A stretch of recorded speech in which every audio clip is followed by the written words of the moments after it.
नमस्कार मित्रांनो, तर आज मी जाणार आहे सावंगाव विठोबा. हे खूप नामांकित देवस्थान आहे. तिथे आम्ही कारनेच गेलो. तिथे गेल्यावर डोक्यावर काही ना काही घ्यावं लागतं, कारण तशी तिथे एंट्रीच नाही आहे. म्हणून मी आईचा स्टॉल घेतला, कारण मी रुमाल विसरलो होतो. आणि तिथली अजून एक प्रथा अशी आहे की तिथे एक कापूर लावा लागतो. म्हणून आम्ही कापूर पण दुकानातून विकत घेतला आणि कापूर जळवला.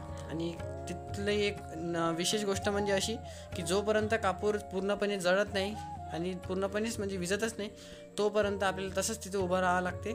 आणि एखाद्याला जर त्याचा कापूर जळवायचा असला, तो आपल्या टाकू शकते का त्याचा कापूर, आणि त्याच्या नावाचा पण आपण कापूर वगैरे जळू शकतो. तिथली अशी एक विशेषता पण आहे.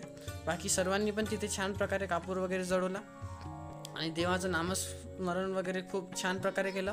आणि माझ्या दादांनी आणि आम्ही साष्टांग नमस्कार केला. तिथे अशीच नमस्कार करण्याची पद्धत आहे.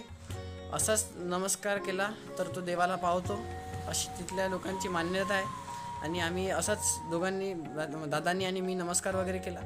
तिथे एक खूप प्रसिद्ध जातं वगैरे आहे. त्याच्यात खूप म्हणजे त्याची पूजा वगैरे करतात ते. आणि तिथली एक अजून एक प्रसिद्ध अशी गोष्ट म्हणजे जे दोन हे खांब दिसत आहे तुम्हाला, तिथे सगळ्यात पहिले झेंडा चढवला जातो. नंतर वाटेत येताना आम्हाला काली मातेचं मंदिर लागले, म्हणून आम्ही गाडीतून उतरलो आणि काली मातेचं दर्शन करण्यासाठी गेलो. छान प्रकारे आम्ही काली मातेचं दर्शन केलं आणि घरी येण्यासाठी निघालो. तर असा होता हा माझा मिनी ब्लॉग.